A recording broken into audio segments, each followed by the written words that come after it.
To Sheroes Radio, and I'm Carmel Holt. As we wrap up 2021 and the year-end best of lists start to emerge, I'm thrilled that we managed to get some time with the architect of one of the year's very finest albums. Born in Richmond, Virginia in 1995, Lucy Dacus arrived with her stunning debut, No Burden, in 2016, followed by the breakthrough album Historian in 2018. That was the same year that the self-titled debut of Boy Genius came out, a band that she's in with Julian Baker and Phoebe Bridgers. This year, our ears were blessed with her latest high-water mark and most personal work to date, Home Video, cementing the excellence of her storytelling and wordsmithing that have always been her calling card, along with her beautifully soothing voice, even when exploring and processing the darker corners of life, and on this album, what it was like to be a teenage girl. Lucy Dacus is this week's Shero in the Spotlight. Lucy Dacus, welcome to Sheroes Radio. Thank you for being here. Yeah, thanks for having me.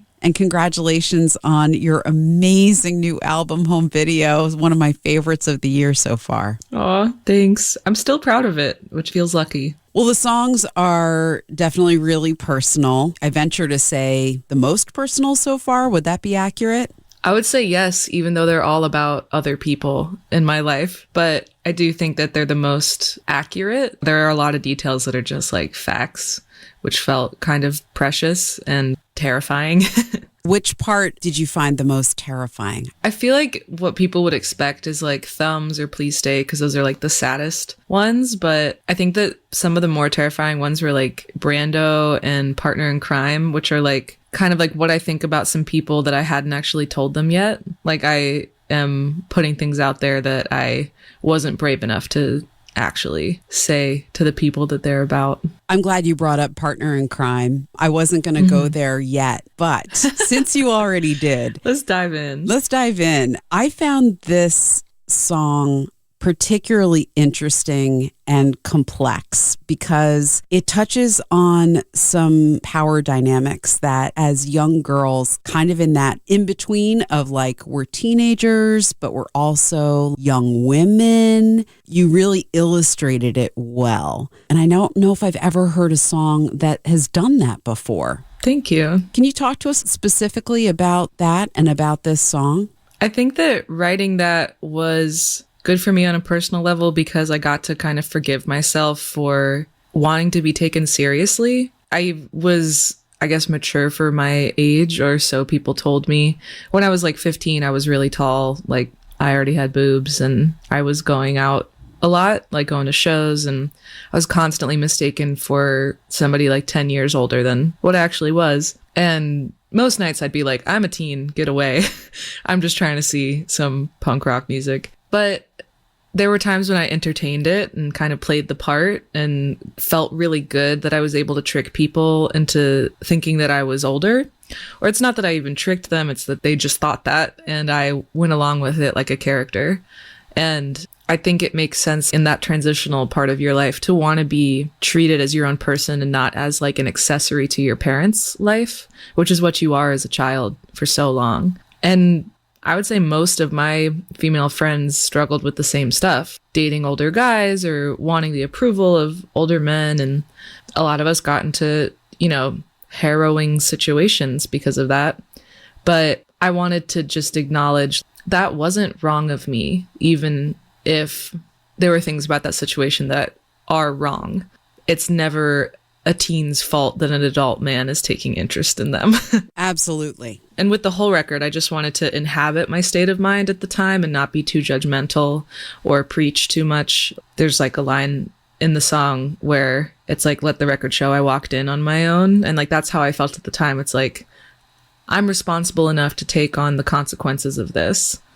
And so even like knowing that, it's kind of like a gray area whether or not I actually had that responsibility at the time. It's so tricky because on the one hand, you don't want to take the agency or the power away from you or the woman that's in that situation, but at the same time, there's this thing where we just blame women, like for wearing clothes that are too tight or being promiscuous in a certain kind of a way that provokes being seen as a conquest or prey. As you're describing being at shows, we have constantly had to fight for it being a safe space for us. Yeah. Lots of layers there. So many. And even like, I was taught, like you said, that, you invite harm or like something about you, which was actually bad because it meant that I didn't see things as harm when I wasn't asking for them, when I was being completely covered up and not flirting at all. Things still happened, but it didn't register to me as so bad because the actual bad part would have been if I wanted that. It's true. Shows were a lifesaver and a life endangerer. Right. Like I remember I went to Lollapalooza when I was 16 with my friends and I was at a Childish Gambino set and the dude behind me straight up just like put his hands down the front of my pants and I was like, what are you doing? Like, whoa. I know. And like then I went and like played Lollapalooza in 2016 and had this triggered flashback of like, oh damn, this could just be happening and I'm just here. And yeah, I just worry for the safety of especially younger girls.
Dacus, our guest today on Sheroes Radio. The new album, her third full length, is called Home Video. And I want to say one of the most poignant songs of the collection called Partner in Crime, which deals with some tricky issues of power dynamics. Speaking of power dynamics, I'm always very curious to talk to my guests about their specific journeys, finding their way, finding their voice as women doing music.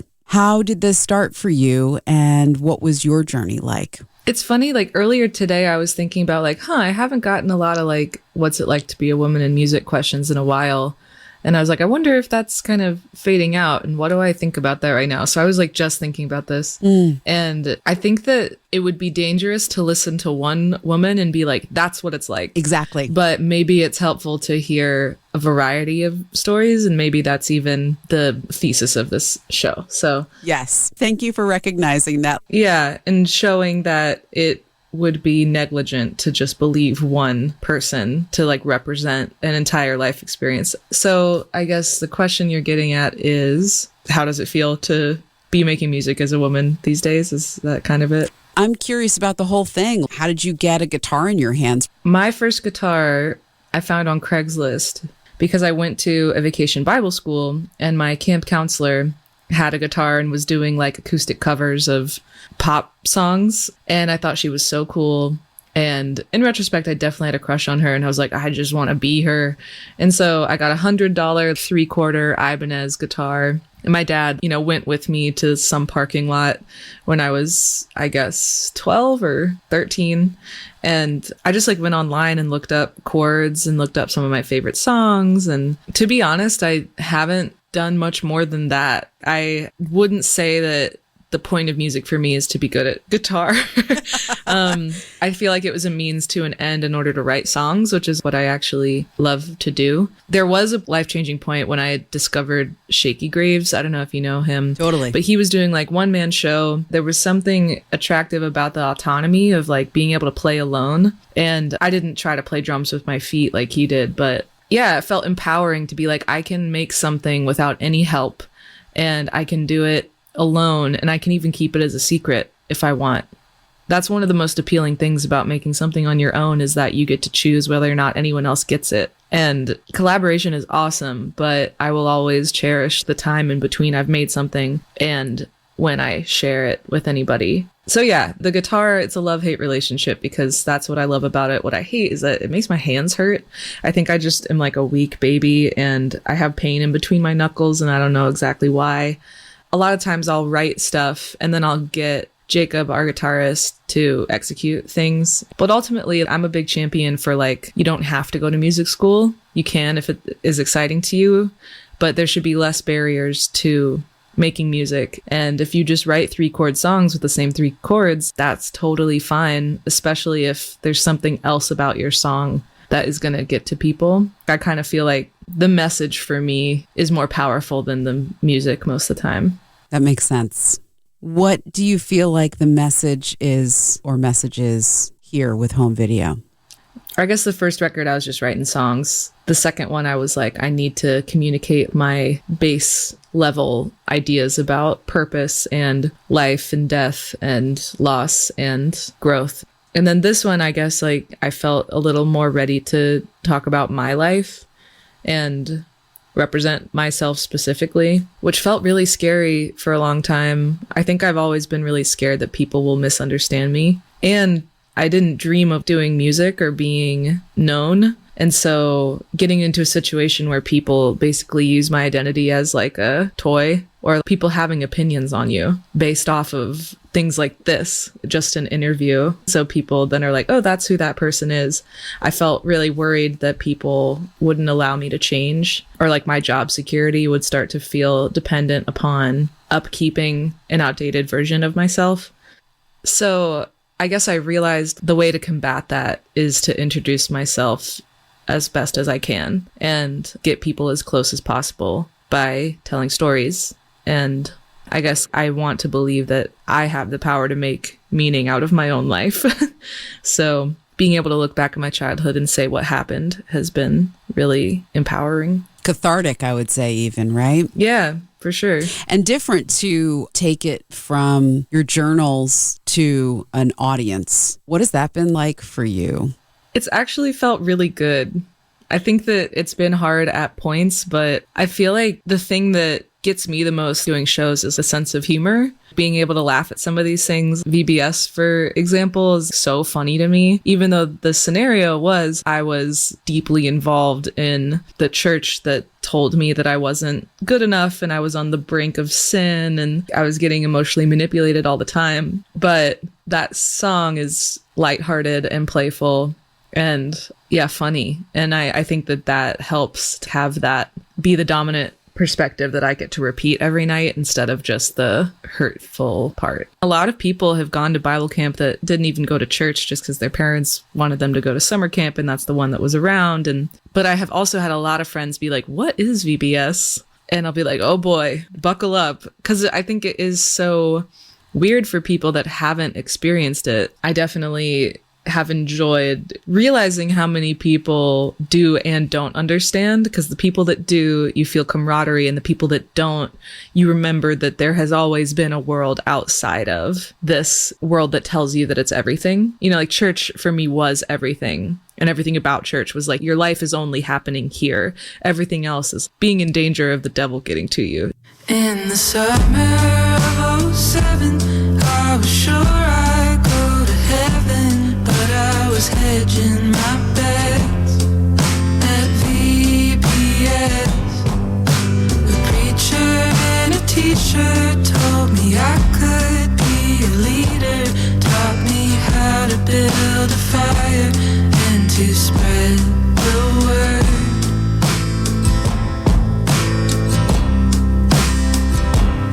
In the evening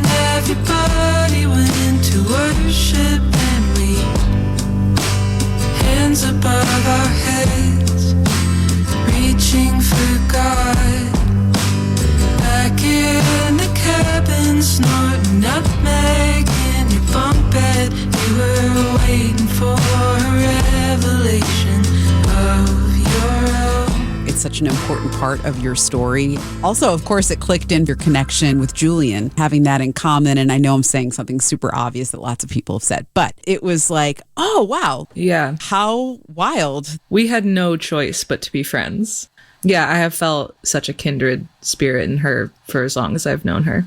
Talk to me a little bit about Boy Genius, because I'm so very drawn to women playing music together, as that somehow is also not that common yet. Yeah, I hope that it will become more common. And of course, there's precedent and histories of women singing together before us. But I think that on the default, people expect women to be in competition. And a lot of women just embody that and internalize it. And there's a lot of internalized misogyny in probably like most industries, but I can see it in the music industry. And I think one of the best ways to combat that is just support your friends, and like support people that aren't your friends and don't be threatened by other people's success. And a huge part of that is not feeling entitled to anything that anyone else has. My take is that you have job security because literally no one can be you. So I think just reminding yourself that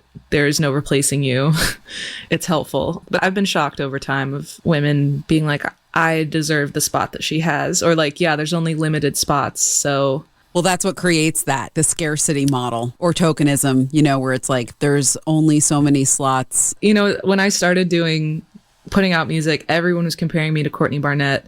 And I was like, dudes, I'm just a white girl with brown hair with a guitar. That's so lazy. Our voices are very different. I do feel inspired by Courtney kind of like on an emotional level, and she's a friend at this point, and I'm sure it's even worse for like non-white people or trans people. Yeah, I wish it wasn't that way, and I hope it'll stop being that way. But yeah, I feel optimistic. I don't really know why. Maybe it's just like I am watching so many of my friends that are like non-men succeed, and I don't think it's a fad. I've had people tell me that it's a fad, or like I have friends that are men that make music, or I'll say friends of friends that are like, oh yeah, no one's gonna listen to my record because I'm a man. To feeling like women are now taking up feeling competitive with women in general, which is like so stupid. Yeah. So stupid. I can't think of a stupider thing. I mean, there's plenty of equally stupid things, but anyways, I sip my tea and digress. Well, another thing that I wanted to get into with you was body image. And, this kind of is a good segue because we're talking about being competition with one another and just ways that we get held up to ridiculous standards that I don't really even know where they come from. But part of what I really love about you is that I don't feel like you really play that game. That's cool. Yeah, I have been thinking about body image a lot just because I realized that I didn't have good or bad body image for a while. I just was dissociating and had no opinions about my body. Like growing up, that was a facet of my faith, I think. I was like, don't think about the body too much. That's just your earth self. That's just your husk. But yeah, I'm not skinny and I know that. And so I have never tried to inhabit like fashion spaces. But this album cycle, I tried to a little bit more and just kind of braced myself on an emotional level because it was hard. We'd get in touch with a designer and they'd be like, great, we'd love to work with you. We have up to size 4. And I'd be like, okay, well, I can't. Sorry. And you have to fight the feeling of, oh, I didn't fit into those clothes. Or like, what if I did some work and then it would be easier for me to whatever.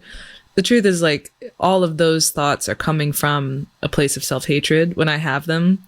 And I don't hate myself. So I don't know. I just found other clothes that fit me and it's awesome. And I have a friend, Alex Mitchell. We've been friends since high school and she's like a fashion person. I'm making her be my stylist and she's really good at it. And she's been sending me all these models that aren't skinny and it's been really helping my confidence. And I've been enjoying for the first time ever being in front of the camera because I used to be a photographer. So I've always been behind the camera. And for years, I was just like, yeah, let's get this over with. I didn't want to see photos of myself. I don't know. Beauty has so much to do with mindset. So yeah, I feel maybe more aware than ever, which at times felt bad, but also better than ever. Like I can actually speak on this. Whereas like if you'd asked me this a couple years ago, I'd be like stumbling through some answer. That's amazing. Lucy Dacus is here with us. It's Sheroes Radio. The new album is called Home Video. Let's get to another song. Why don't you pick one? What about First Time? Is this literally about first time? I would say it's about falling in love for the first time. I guess, yeah. I think both emotionally and physically. I'm not being so literal about my first time in this, but you know, that, oh my gosh, I can't exist without this other person feeling. And like when you start breaking rules as a kid and when you start sneaking out, and this is, I guess, based in experience, but realizing what your body is for, you know, type of feeling as a kid. And how silly that is. The image of like being a starfish on the kitchen floor. Yeah, just like freaking out and being stupid, not knowing what to do with your emotions. That was just like a pretty quintessential feeling I wanted to capture. Broke into the screened-in porch, now I'm crawling through the dog door. I may let you see me on my knees, but you never see me on all fours. Drooling on the tile, I'm a starfish on the kitchen floor. Catch my breath to breathe your name. I'm just the fool you took me for.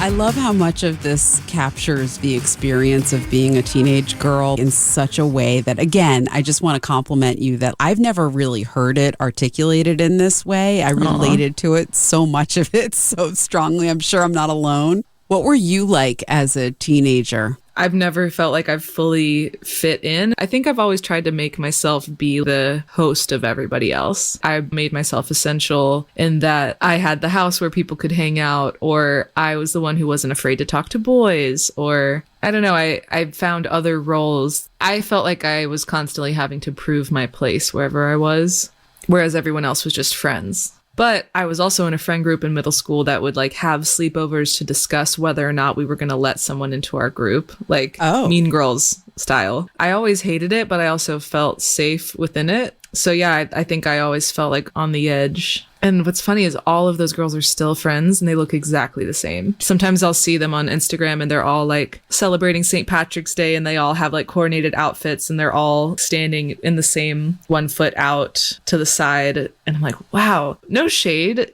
really, but just like by comparison, I can tell how much different I am and probably always was from them. So earlier in our conversation, we mentioned your band Boy Genius with Julian Baker and Phoebe Bridgers. And I love that the three of you continue to collaborate on each other's records. Both Phoebe and Julian sing with you on Home Video. Yes. Phoebe wanted us to sing on Graceland too. And so she came to Nashville because I was already in the studio and that's where Julian lives. And we were like, well, if we're getting together, let's do Favor and let's do Please Stay. And let's do Going, Going, Gone. And I Know the End. And so all of the vocals you hear on any of those songs from the three of us were done on that day. I'm glad you brought up Going, Going, Gone because that is my favorite. It's my favorite too.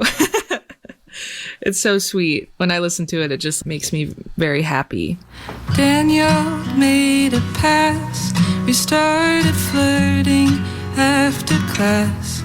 Stealing hats and trading jackets, locking lips and braces brackets. After dinner, before dark, we'd meet at the same bench in the park. Sweaty palms, averted eyes. Wasn't sure if he and I were going out.